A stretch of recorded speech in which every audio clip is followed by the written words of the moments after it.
Assalamualaikum warahmatullahi wabarakatuh. Alhamdulillah, alhamdulillahirabbil alamin. Wassalatu wassalamu ala Rasulillah wa ala alihi wa sahbihi wa man tabi'ahu. Asyhadu an la ilaha illallah wa asyhadu anna Muhammadar Rasulullah. Allahumma sholli ala Sayyidina Muhammad wa ala ali Sayyidina Muhammad. Alhamdulillahirabbil alamin. Rabbis shrah li sadri wa yassir li amri wahlul 'uqdatam min lisanihi yaqulu Rabbi zidni ilma warzuqni fahma waj'alni minas sholihin bi rahmatika ya arhamar rahimin. Ibu-ibu, bapak-bapak sekalian yang dirahmati Allah dimanapun Anda berada, saya doakan semoga selalu sehat pikirannya, sehat pikirannya, sehat badannya, sehat jiwa raganya, dan semoga selalu dilimpahkan rezeki yang banyak, barokah melimpah ruah. Mari kita awali aktivitas dengan berdoa. La ilaha illallah wahdahu la syarikalah lahul mulku wa lahul hamdu wa huwa ala kulli syai'in qadir. Allahumma faqihni fiddin wa alimni at-takwil. Allahumma faqihni fiddin wa alimni at-takwil. Allahumma faqihni fiddin wa alimni at-takwil. Ya Rabbi lakal hamdu kama yanbaghi li jalali wajhikal azimi sultan. Ya Rabbi lakal hamdu kama yanbaghi li jalali wajhikal azimi sultanik. Ya Rabbi lakal hamdu kama yanbaghi li jalali wajhikal azimi sultanik. Astaghfirullahaladzim, astaghfirullahaladzim, astaghfirullahaladzim. Subhanallah walhamdulillah wa la ilaha illallah wallahu akbar. Wa la hawla wa la quwata illa billahil aliyil azim. Subhanallah walhamdulillah wa la ilaha illallah wallahu akbar.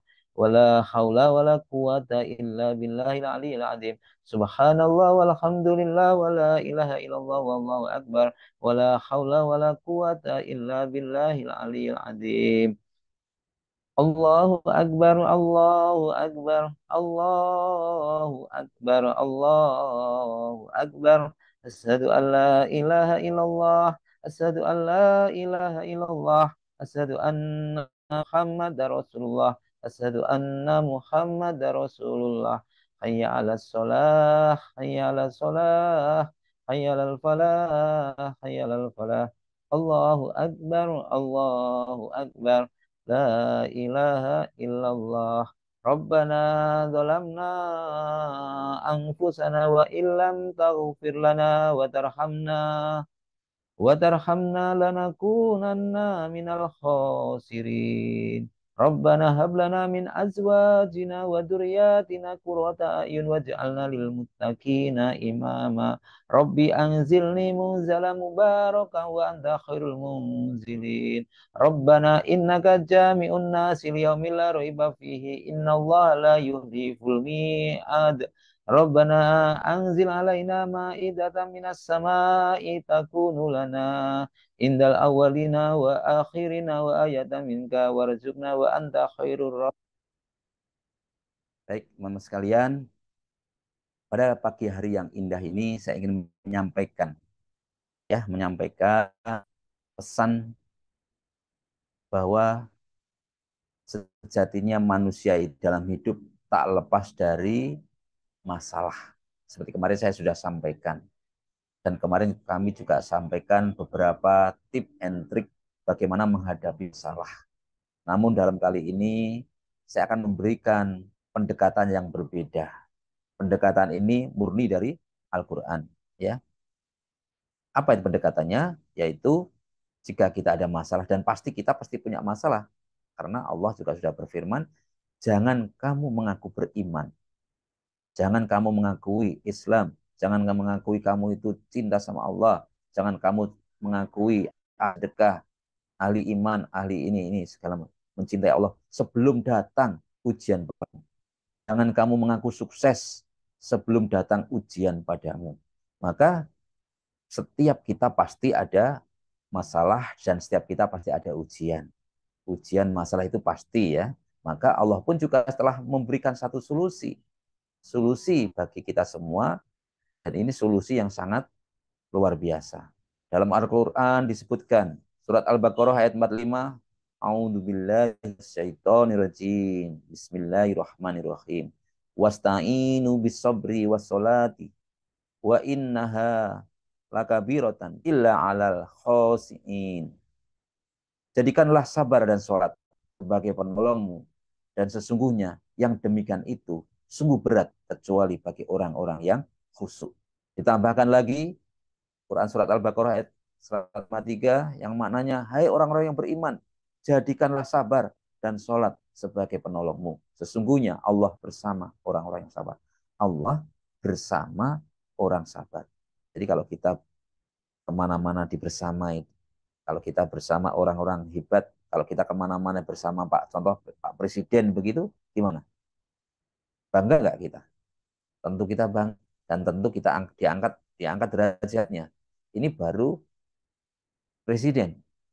Tapi kalau ini Allah, coba teman-teman sekalian, yang selalu mendampingi kita, yang maha pencipta, yang maha menguasai alam semesta, tentu tidak ada yang tidak mungkin bagi bagi kita. Tidak ada yang tidak mungkin bagi kita. Kita sabar. Maka Allah memerintahkan, ya, Allah memerintahkan agar kita meminta pertolongan dalam setiap hal dengan bersabar menghadapinya, ya, dalam menghadapinya kita harus selalu bersabar. Tidak ada satu solusi dijawab dengan marah-marah, ngambek. Itu tidak akan ada solusi dan itu tidak akan menyelesaikan masalah. Maka seorang hamba ingin marahnya, jika ingin berhasil, maka harus bersabar dan sampai menunggu keberhasilan. Terus mencoba melakukan terus-menerus, pasti nanti akan berhasil. Ya, masalah yang dihadapinya akan menjadi terselesaikan dan akan ringan dan terselesaikan. Maka seperti itu teman-teman sekalian.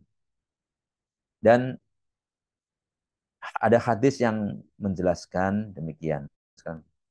Dan ketahuilah sesungguhnya kemenangan itu beriringan dengan kesabaran. Jalan keluar beriringan dengan kesukaran. Ya. Jalan keluar beriringan dengan kesukaran. Dan sesudah kesulitan, itu akan datang kemudahan. Hadis riwayat Ahmad dan hadis sahih. Itu teman-teman sekalian. Maka kalau kita sudah ada banyak masalah, itu siap-siap nanti di situ akan ada.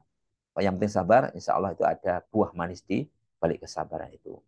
Maka ayat tadi menunjukkan kepada kita khusus keutamaan bagaimana kita sabar. Sabar telah menjadikan datangnya pertolongan Allah, ya, dari apa? Dari penderitaan, dari musibah, ya. Dan para ulama juga menyampaikan bahwa kesabaran itu mencangkup tiga hal: sabar dalam melaksanakan ketaatan kepada Allah, sabar dalam meninggalkan maksiat, dan sabar dalam menghadapi takdir Allah. Pertama, sabar melaksanakan perintah Allah. Kemudian sabar kita diajak untuk berbuat maksiat, kita harus menolaknya. Sabar kita meninggalkan kenikmatan-kenikmatan yang itu ternyata dilarang oleh Allah. Ya, bujuk rayu setan, kita sabar. Kemudian sabar menghadapi kehidupan ini yang tidak sesuai dengan keinginan kita. Kita pengennya A, ternyata kondisinya seperti ini. Kita pengennya B, ternyata kondisi seperti ini. Kita harus sabar. Ya. Selanjutnya itu sholat. Sholat adalah sebagai penolong dari semua permasalahan dalam agama. Ya, sholat itu sebagai penolong.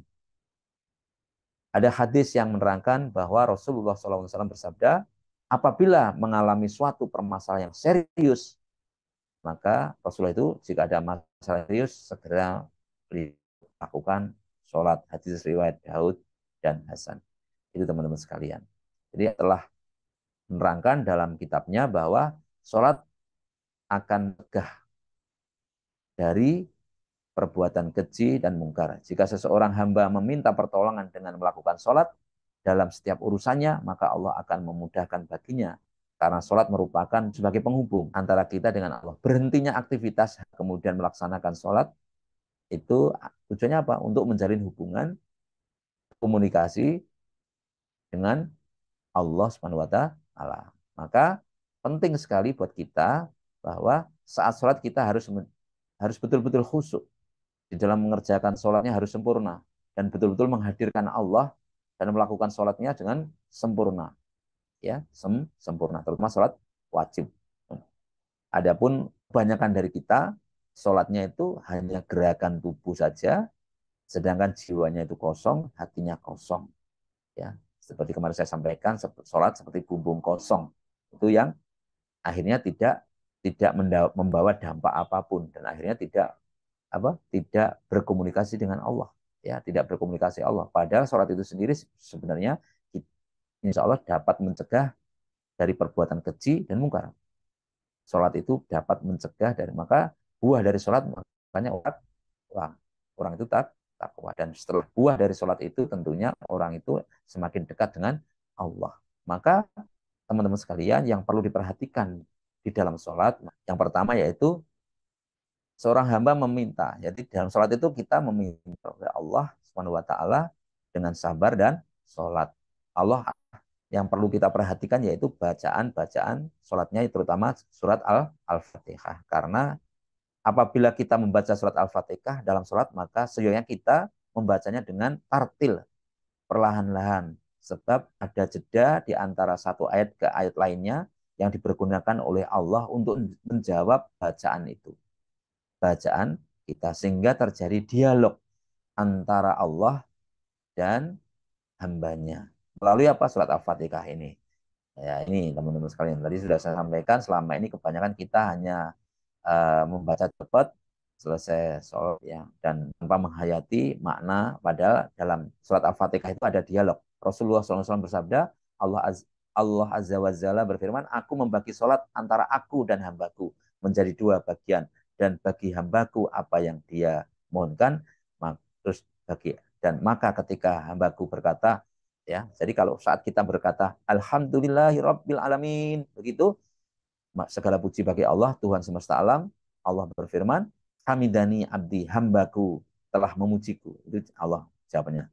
Dan ketika hamba berkata ar-Rahman ar-Rahim, yang maha pemurah lagi maha penyayang, maka Allah pun jawab, asna alaihi di, hambaku telah memujiku. Dan ketika kita membaca Maliki Yaumiddin, yang menguasai di hari pembalasan, Allah berfirman, majadani abdi, hambaku telah memuliakan aku. Itu jawab Allah. Dan ketika seorang berkata, iyyaka na'budu wa iyyaka nasta'in, hanya kepada engkau kami menyembah dan hanya kepada engkau kami memohon pertolongan, maka Allah pun berfirman, hada baini wa baina abdi wali abdi ma sa'ali. Ini adalah bagianku dan bagianku bagi hambaku apa yang dimintanya. Begitu kita minta itu tadi, ini urusanku. Sudah, urusanku. Apa yang kamu mintakan tadi, ini urusanku. Lalu kita membaca ihdinas siratal mustaqim, siratal ladzina an'amta alaihim, ghairil maghdubi alaihim waladdallin. Tunjukilah kami ya Allah jalan yang lurus, jalan orang-orang yang telah Engkau beri nikmat kepada mereka, bukan jalan mereka yang dimurkai, dan bukan pula jalan mereka yang sesat. Maka Allah menjawab, Allah berfirman, hadali walidi masa'al. Ini adalah bagi hambaku apa yang dia pinta. Artinya apa yang dia, ini urusan hambaku dan hambaku yang dia pinta, maka dia sudah, ini urusanku. Kamu yang menanggung, sudah kami yang menanggung. Allah yang menanggung. Maka di dalam bacaan sholat tadi kita harus tumakninah, harus tartil, harus tumakninah, yaitu terutama di bacaan surat Al-Fatihah, dan bacaan-bacaan yang lain kalau bisa dibaca dengan tartil, dengan tumakninah. Di dalam sholat tadi sebenarnya memang sudah mengandung doa dan luar biasa. Coba kita satu saja. Kalau kita membaca bacaan duduk di antara dua sujud, yaitu Robbik Firli. Jadi harus, tidak boleh Robbik Firli warhamni wajburni warfa'ni warzuqni wahdini wa'afini wa'fu'an, ya. Itu nanti. Padahal di sini kan sudah berdoa teman-teman sekalian. Robbik Firli warhamni wajburni warfa'ni warzuqni wahdini wa'afini wa'fu'ani. Ini luar biasa doanya. Mananya apa? Ayo teman-teman sekalian. Robbik Firli, ya Allah, ampunilah dosaku.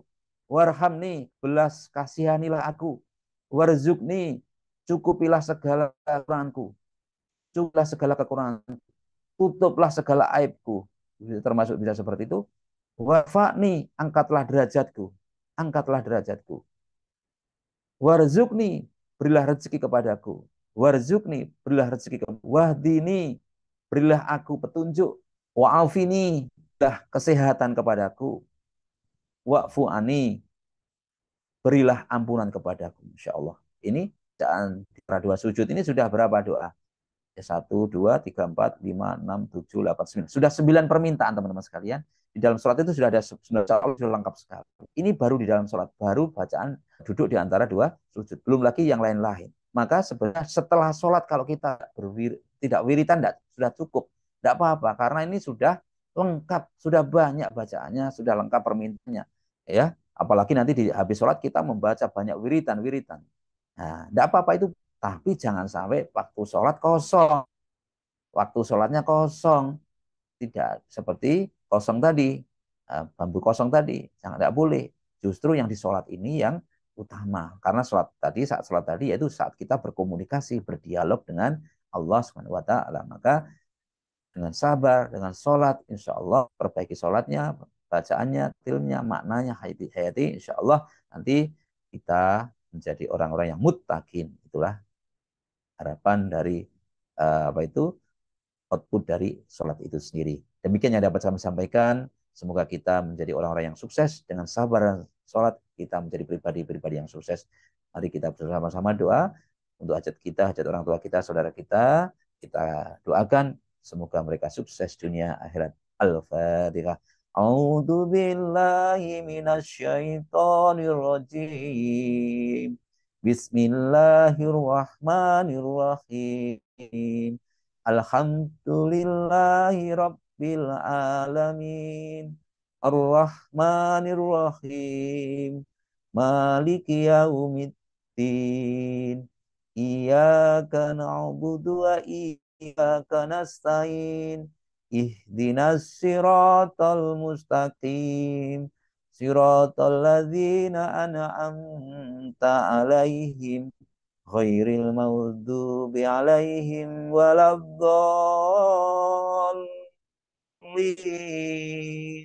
Amin. Monggo dilanjut. A'udzubillahi minasyaitonirrajim. Bismillahirrahmanirrahim. Idza waqa'atil waqi'ah laisa liwaqa'atiha kadhibah khafidatur rafi'ah. Idza rujjatil ardu rajja wa bussatil jibalu bassa fakanat haba'an munbasa wa kuntum azwajan salasa wa ashabul maimanati ma ashabul maimanah وأصحاب المشأمة ما أصحاب المشأمة والسابقون السابقون أولئك المقربون في جنات النعيم من الأولين وقليل من الآخرين على سرر موضون متكئين عليها متقابلين يطوف عليهم ولدان مخلدون بأكواب وأباريق وكأس من معين لا يصدعون عنها ولا ينزفون وفاكهة مما يتخيرون ولحم طير مما يشتهون وحور عين كأمثال اللؤلؤ المكنون جزاء بما كانوا يعملون لا يسمعون فيها لغوا ولا تأثيما إلا قيلا سلاما سلاما وأصحاب اليمين ما أصحاب اليمين في سدر مخضود وطلح ممدود وظل ممدود وماء مسكوب وفاكهة كثيرة لا مقطوعة ولا ممنوعة وفرش مرفوعة إنا أنشأناهن إنشاء فجعلناهن أبكارا عربا أترابا لأصحاب اليمين ثلة من الأولين وثلة من الآخرين وأصحاب الشمال ما أصحاب الشمال في سموم وحميم وذل من يحموم لا بارد ولا كريم إنهم كانوا قبل ذلك مترفين وكانوا يصرون على الخنز العظيم وكانوا يقولون أإذا متنا وكنا ترابا وعظاما إنا لمبعوثون أو آباؤنا الأولون قل إن الأولين والآخرين لمجموعون إلى ميقات يوم معلوم ثم إنكم أيها الضالون المكذبون لآكلون من شجر من زقوم فمالئون منها البطون فشاربون عليه من الحميم فشاربون شرب الهيم هذا نزلهم يوم الدين نحن خلقناكم فلولا تصدقون أفرأيتم ما أأنتم تخلقونه أم نحن الخالقون نحن قدرنا بينهم الموت وما نحن بمسبوقين على أن نبدل أمثالكم وننشئكم فيما لا تعلمون ولقد علمتم النشأة الأولى فلولا تذكرون أفرأيتم ما تخرصون أأنتم تزرعونه أم نحن الزارعون لو نشاء لجعلناه حطاما فظلتم تفكهون إنا لمغرمون بل نحن محرومون أفرأيتم الماء الذي تشربون أأنتم أنزلتموه من المزن أم نحن المنزلون لو نشاء جعلناه أجاجا فلولا تشكرون أفرأيتم النار التي تورون أأنتم أنشأتم شجرتها أم نحن المنشئون نحن جعلناها تذكرة ومتاعا للمقوين فسبح باسم ربك العظيم فلا أقسم بمواقع النجوم وإنه لقسم لو تعلمون عظيم إنه لقرآن كريم في كتاب مكنون لا يمسه إلا المطهرون تنزيل من رب العالمين أفبهذا الحديث أنتم مدهنون وتجعلون رزقكم أنكم تكذبون فلولا إذا بلغت الحلقوم وأنتم حينئذ تنظرون ونحن أقرب إليه منكم ولكن لا تبصرون فلولا إن كنتم غير مدينين ترجعونها إن كنتم صادقين فأما إن كان من المقربين فرح وريحان وجنة نعيم وأما إن كان من أصحاب اليمين فسلام لك من أصحاب اليمين وأما إن كان من المكذبين الضالين فنزل من حميم وتسلية جحيم إن هذا لهو حق اليقين فسبح باسم ربك العظيم صدق الله العظيم